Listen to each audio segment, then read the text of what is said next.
kanyang kinakamayan. And yan, mag-uumpisa na itong meeting na ito, no? Hindi ito closed door, ha? Ito'y ipapalabas natin dito sa television ng bayan. Ang itong first cabinet meeting ng Pangulong Duterte sa kanyang member ng gabinete. The art man siguro tutugadi. There's a practice actually, which I just knew that kung ako, the presidential take-off or landing, may 30 minutes hiatus. So nobody takes off or land if the presidential plane is, wala namang presidential plane na. But I want this stop. We should not be treated different from the other suffering Filipino passengers. Makita na ito crowded. At dagdagan mo ng mga ganong 30-30, like before it's even an hour, before you can use the skies. Mahirap ba yung ganon? It's not good. Siguro I could just advise the CAAP na any one of us, kung bigyan tayo ng priority to take off, salamat tayo, but we should also follow everyone's travel. Pila tayo. Kasi yung ganon, for example, if I plan to fly at 5 o'clock, tapos yung mga aeroplano sa airports na walang night capability, and they would run out of daylight while waiting for the 30 minutes for the president to mamakansilar yung flight nila. So, and it is every other airport ma-delay. And that would, pagkatapos niyan, another crowded skies. Ako naman, not because of anything, pero ayaw ko magpa-importante na gano'n. We should treat ourselves just like any other Filipino traveling. Wala man tayong aeroplano, but I plan to take the ordinary commercial flights. But not now because everybody is offering for the use of their airplanes. Kala siguro nila, bibili ako. Kasi sabi ko yung lahat ng lines, I'm turning it over to the military. Pati yung mga assets ng Pangulo, gawin na natin hospital yan or put it to good use rather than allow it to rust to death. Ayun lang. Ang second is I forgot. Mayroon ako kasing sabihin sa... Anyway, ano ba ang... But I'd like to move to what are the urgent matters to be taken up. May agenda ko. It's about the disaster preparedness. Si Halad.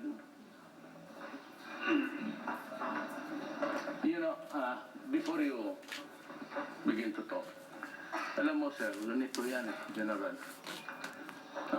Kasi I was born in Leyte.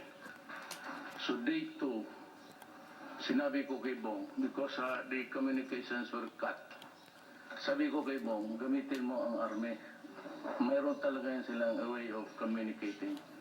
Pasa-pasa lang ang relay. Pag nung nalaman ko na, about, nung nag-usap kami ng sundalo, sabi ko, kumusta? So, andyan, sabi niya, sir, bagsak yung Leyte.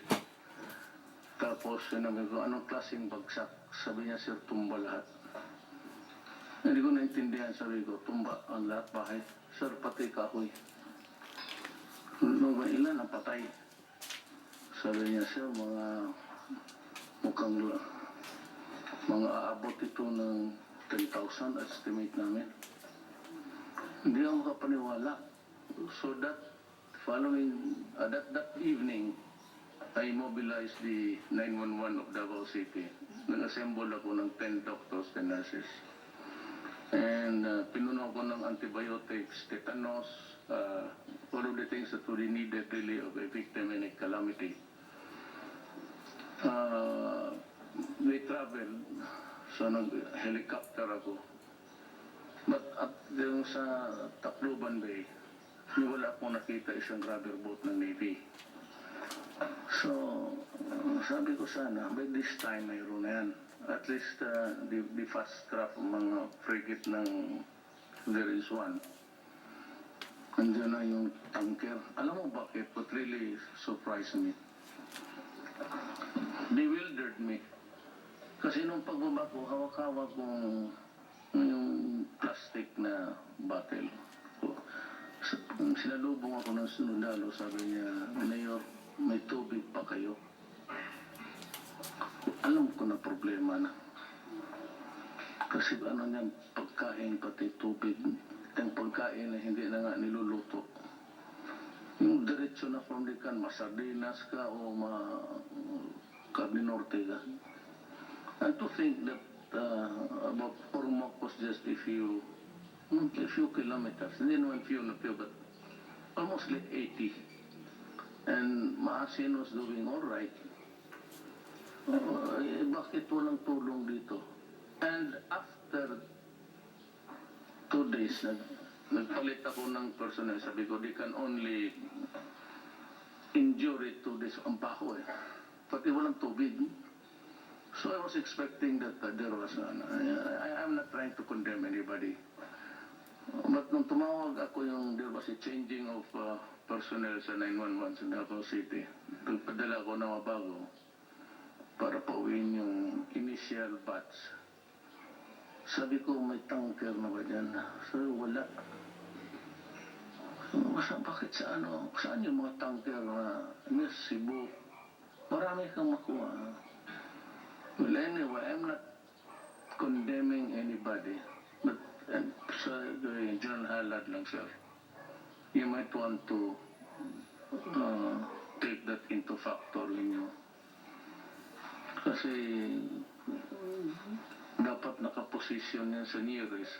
Not really so near to be hit also, but by the typhoon or cyclone, if you may. Yun ang niya. So, the resources must be on deck, positioned nearby. If you can draw the path of the typhoon and deploy the assets of government. Basta dyan, tubig na malinis, pati pagkain na walang cooking dyan. It's yung magpadala ka ng sakong bigas ganon on the first 1 week, it's useless. Yan si Juno. Yung earthquake niya sa Bohol, wala talagang kwenta. Una-una, wala silang lutuan. Walang firewood, wala lahat. Puro talagang pag-instant yan. Noodles, well, it is not nutritious really. It's a pure carbohydrates, but wala mga protein yan. But still, it can fill the stomach for the day. Yun ang ko lang, sir. We have a disaster maybe coming our way. Hopefully not, but this planet is being, I don't know, punished by God. So every now and then, but everywhere, climate change is here. We were warm so many years ago, about 7. That ngayon, dumating na talaga. Even the United States is suffering heat wave on the western side. And dito sa I can understand why the foreign secretary came home to escape the rigors of so I'm through. Sir, salamat. Yes, sir. We will learn from that experience. We should learn from that experience, sir. And before I start, sir, I would like to tell that I read in the papers that 2015 was the happiest so far completed year in the earth, and the first 4 months of 2016 were hotter than the first 4 months of 2015. So, meaning that indeed global warming is here.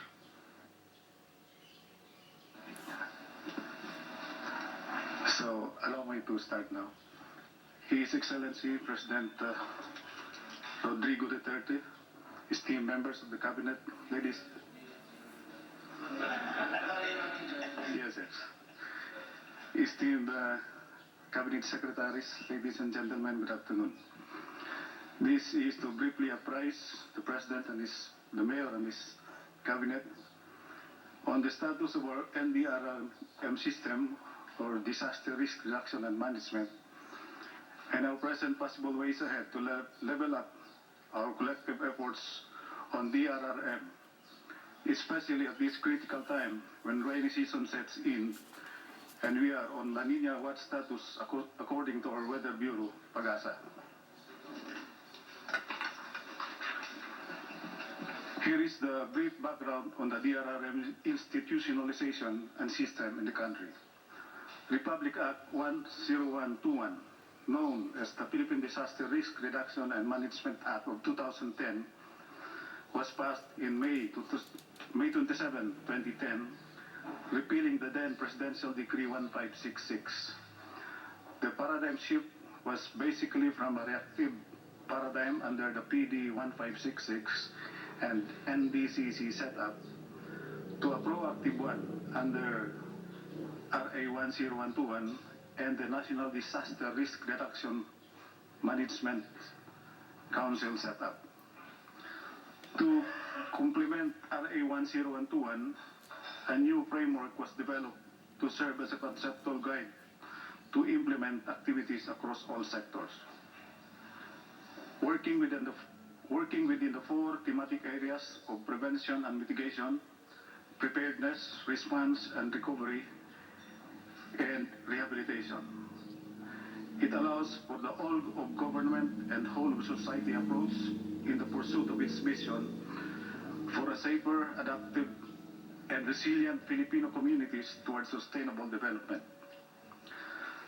To achieve this vision, the National DRRM Plan for 2011 to 2028 was formulated and approved.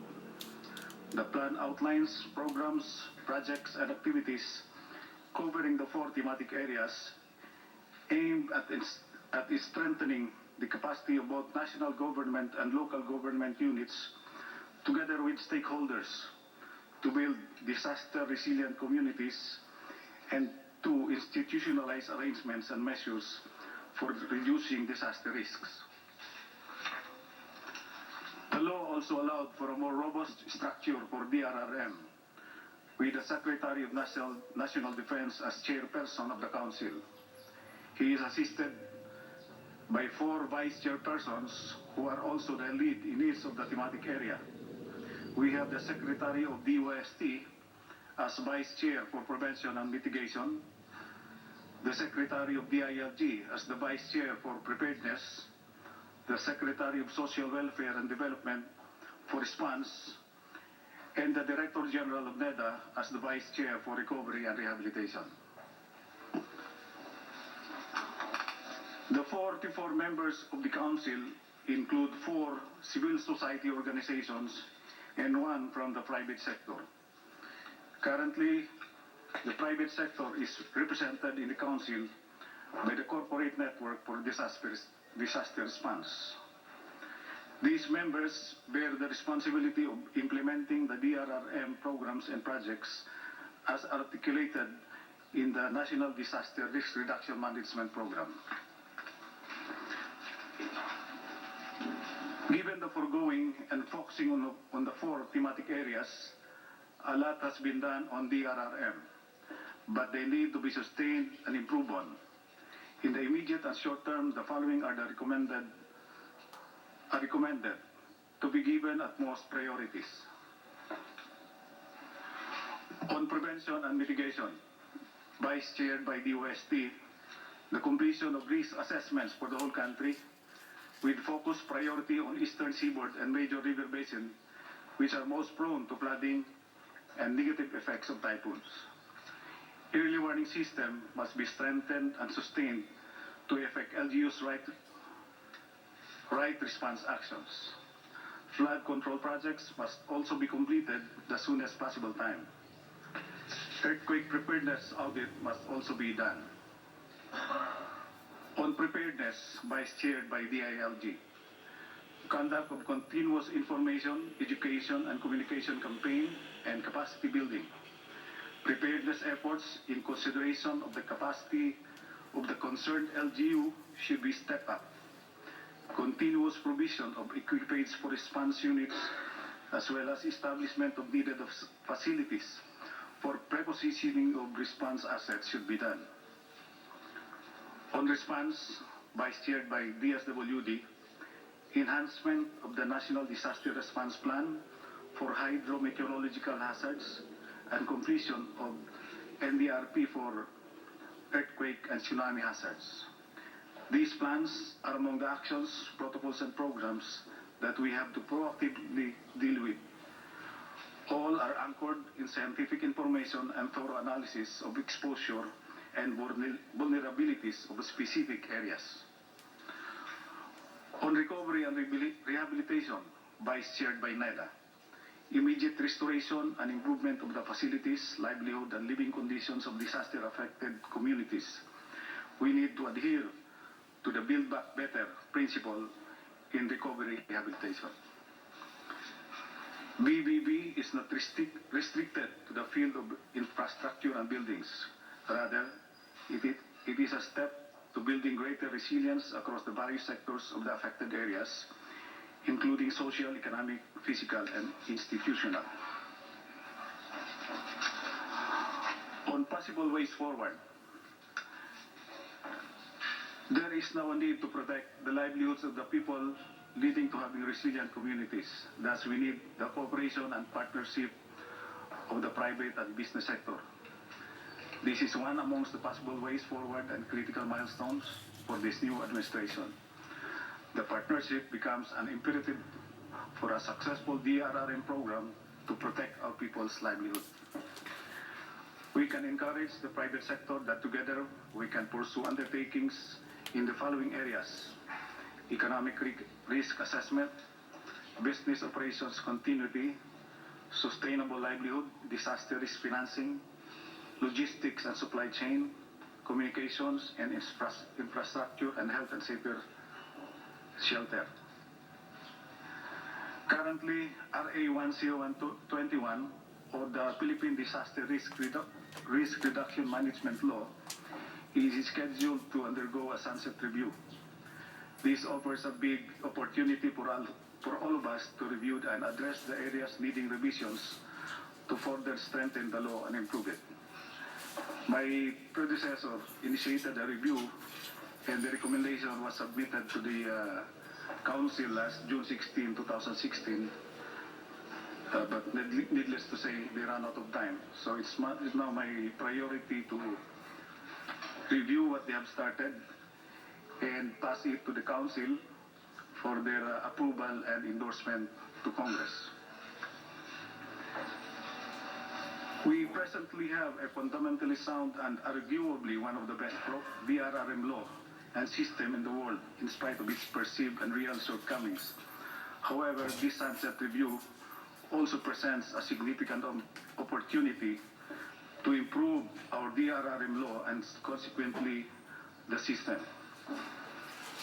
In the immediate short term, La Nina and typhoon season preparations must be geared up at all levels, from national government agencies to local government units level. This is to ensure the safety of our communities as well as to protect their livelihoods.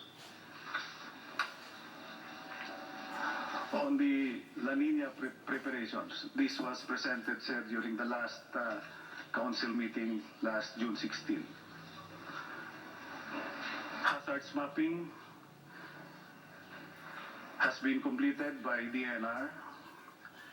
DILG and OCD, my office, has issued directives to LGUs and Regional Disaster Risk Reduction Management Council, respectively, on planned preparation for rainy season.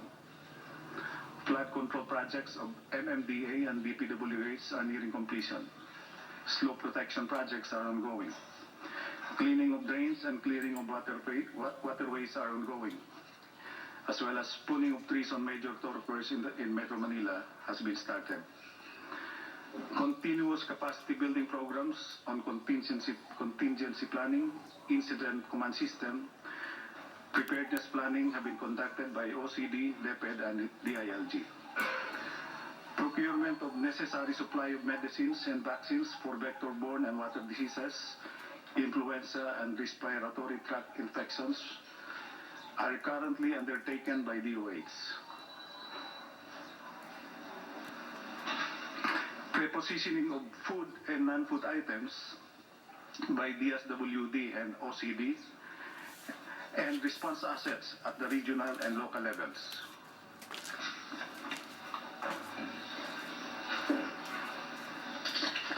Next slide. Before I end, I would like to inform everybody that we are now observing the National Disaster Consciousness Month starting tomorrow, sir. And this will be launched by all agencies, implementing agencies. So that ends my briefing. Good afternoon, sir. Thank you, sir. Kung wala ka na ibang isingit, kasi meron ako ditong, I am setting up a complaint office 24 hours, manned by 10 operators covering the entire country. The number will be 8888. And they can report to me any complaint. And there will be a manager who will redirect their complaints to the proper office. So kung malalaman ko dito, kung yung bumbero doon is working. And ang policies ko from here on would bind local governments. The line of processing lahat ng papel, yung 1 month, minimum of 3 to 5 signatures, it can be helped. Tapos yung, I do not want to say the Filipino queuing, lining up. If there's a particular office or agency, they should be given a shopping list if they are ignorant or does not know anything. Then after completion, they would go there to submit the application or clearance. And they should be given a stub, laminated at the expense of government. And where they can insert the day and the date where he could go back. Gusto ko sa acceptance ng mga applicants, it should be, there must be a ledger. And it will be signed by both the receiving clerk and the applicant or the person having transaction with government. Tapos doon sa she can then now use the computer to assist the workload of the office. And after that, she is given notice there. I'll be back on next month at this hour, on this day, and you'll have it. Ibibigay lang niya yun. So there will be no lining up. At dito sa, same dito sa, I don't know, I'm still trying to figure out how it would unfold. But I'm planning to have, I will papayag si Bebo to set up another department for overseas workers only. And where they can find, or Bebo can make it an agency as effective, wala man ang problema dyan. Pero solely for overseas workers. And I would like to direct the NBI, the BIR, and the police there, may booth sila. And ito dahil, may computer naman pala di gamitin. And the workers there, if not on the same building, at least in a contiguous place, but they would not have to travel, spend so much. Walking distance, maghanap tayo. At kung magpunta, sabi niya, he's applying for a certain job. He should start with any of the anong makuha niya. If it's a name is statistics, there must be an office there. Para isang lakarana lang siya. Given a shopping list, but kung maaari lang, kagawawang Pilipino talaga. Sakay dito, sakay doon, ilang araw yan, no? Wala naman nangyayari. He should only travel if you a block of or same building. Makuha niya lahat without any really having to endure the bureaucratic inutility. So, that is really to protect. I am bent to protect the young, the young people going out and the old ones that have to travel so many. And there is one thing that we would like to do away with is really yung mga fixers. Pag ayaw nilang maniwala, then we just have to arrest them and give them a lecture somewhere else. Diyan na nakakaano. LTO is one, yung Land Registration Commission is grabe dyan. Walang papel, walang ano, kung ano-anong kaputahan ang any excuse. Sila pera-pera niyan. And I really do not know, but they are revising the entire map ng ano. Yan bit matrabaho yan. Yung reconstitution, yung mga ulol na yan. Yan. How man you reconstitute the Davao owned by one person? You know, spurious documents na binibigyan ng mga, there was judge, but he was already ousted. Yung mag-reconstitution nga. So eventually I could not. Sinulatan ko Supreme Court, sabi ko, inutil itong judge na to. Sabi ko. And he was ousted. So yung mga ano, yung online gambling must stop. It has opened a lot of avenues for many people to just go gamble. It's out of control sa pagkorso. Nandito si Ma'am dito, si Miss Domingo. She has to, I would suggest that sometime soon,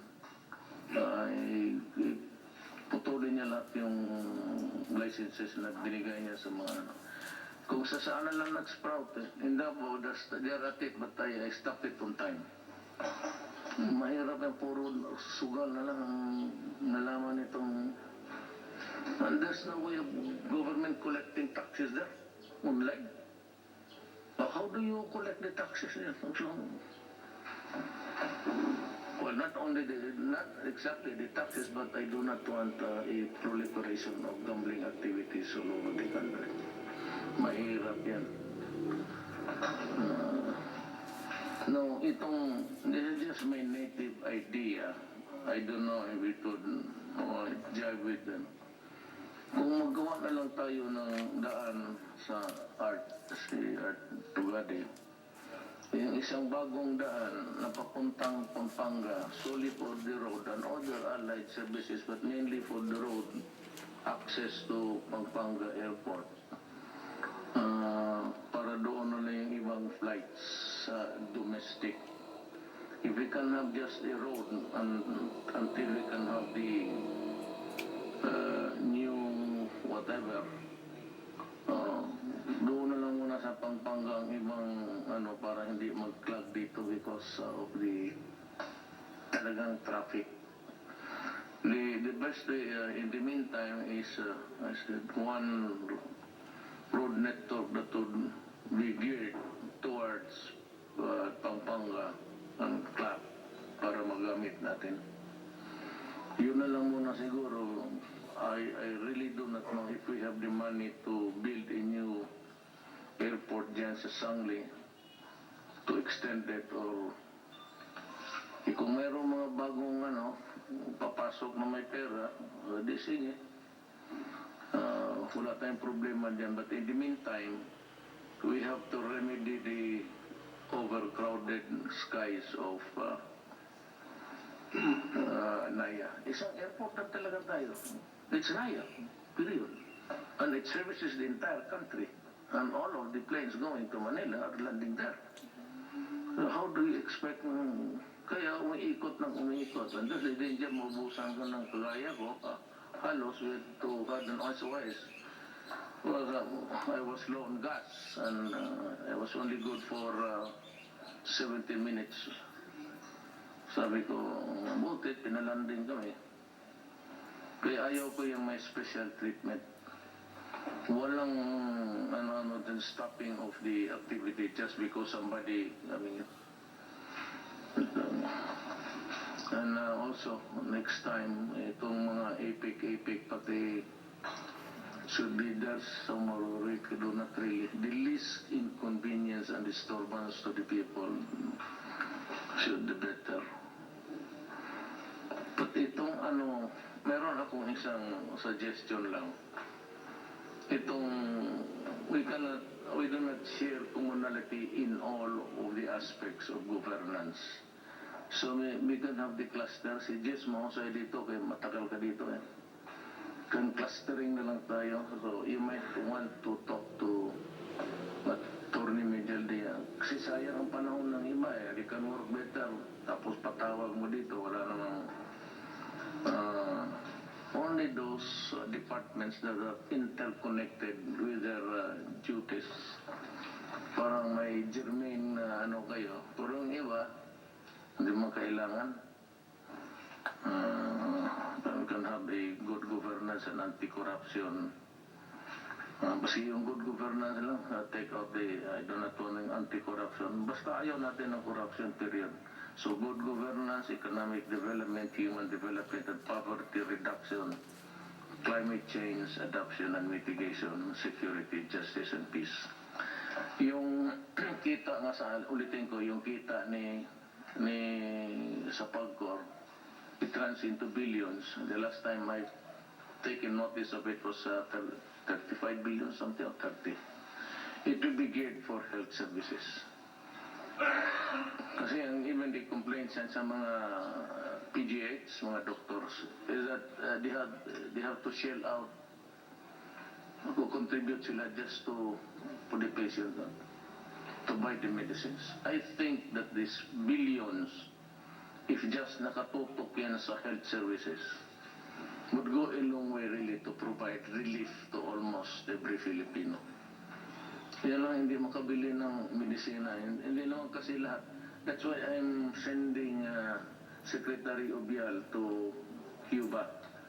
So kung sinong gustong pumunta, that's something to do with human welfare. We have a good practice there. And if you guys want to go there, you can go and I will allow you. Meron silang magandang paraan ang Cuba. That's why it was a socialist country working very well. And over time, hindi nga nila nakuha. Because the people were contented and happy. And they had perfected a welfare system for all. Na baka makupya natin sa especially yung nila. But you should be happy to know that I said they have found the source. Yung PAGCOR nakatutok lang yan sa medisina sa lahat ng tao. So kung sino yung may hindi po, meron ako yung lingap sa mahirap. It hits about mag-abot minsan, there was a time inabot ako ng 280 million. Pero kung ito yung para talaga sa tao, yung sabihin mo lang magbisina, kasi ang tao pag walang maibili ng medisina, patay. Siyempre, pagbigay ng resita ng doktor, tapos sabihin ng butika, magkano yan, ma'am? At ito, gastusin mag-abot 1,000, magsabog na lang. So, medyo masakit pakinggan yan, pero that is the reality on the ground. I hope that this PAGCOR thing, total kita naman yan ang sugal. Itutok ko lang dyan and would look for something else. I'm not ready to. It has something to do with the betterment of our country. But it is a geopolitical alam niyo kung ano yan, geopolitical matter which I have to discuss with the Security, Justice and Peace Committee. We have to make up our minds, but we can also prepare the people where do we go. I'm referring itong sa arbitral judgment ng sa korte. Maybe after, we expect it to come July 16, 12, and after that we can discuss what steps we will take along that line. Dito tayo dito, cliffhanger tayo kasi if we decide right, we might also find some alleviation in some of the problems here. Eh, naman kung sinubrahan natin, it should be a soft landing for everybody. Na kung meron man, we do not really taunt or flaunt it, soft landing lang tayo dyan. And we will study progressively kung paano natin magamit ng of course, it would be a moral victory and put the country in an awkward position. But then again, I said we have to go into the reality sa buhay natin. If we know, lalo na sa atin, we did a lot of many things, hardware and all. Since we have to solve some of the problems that would involve violence. Ako, I do not want it. God knows I really do not want to declare any fighting with anybody. And if we can have peace by just talking, I would be very happy. So if there's anything more that you guys would want to take up with this meeting, you're free to talk it from Go, Joe. Yeah, Mr. President, with regards to what you said about the forthcoming decision, which will definitely come out on July 12th, even during our briefings with the various government representatives, foreign government representatives here, especially those who are concerned about ensuring freedom of navigation and maritime security in the place, they seem to project the impression that if the decision will come out and it would be in our favor, they would like for us to make stronger statements. I am adverse to that idea, and I've told them in no unmistakable terms that the first thing that we will do when we get that decision is to study its implications and its ramifications. What does it mean if we win? There are lots of nuances that we do not know as yet. It could go either way in favor of China, where the arbitral tribunal might say that we're not going to pass any judgment on the 9-dash line, whether it's legal or it's contrary to UNCLOS, or it may address certain EEC issues, but will have overlapping claims with other nations. The concern of the international community is simply keeping that disputed area free for navigation, because 60% of the world trade goes through that. But and they're doing this to pursue their own national interests, including America, which is both economic and military. For us, we are just, insofar as our claim is concerned, we are just really asking the arbitral tribunal to declare what are our rights insofar as the exclusive economic zone or maritime entitlements we have under UNCLOS. It does not kick into play the mutual defense agreement.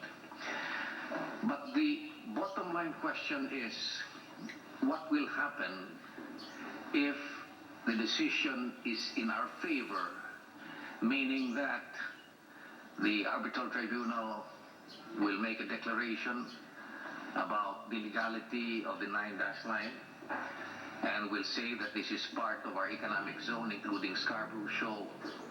What if, in the face of these circumstances, China will dig in and put us to a test?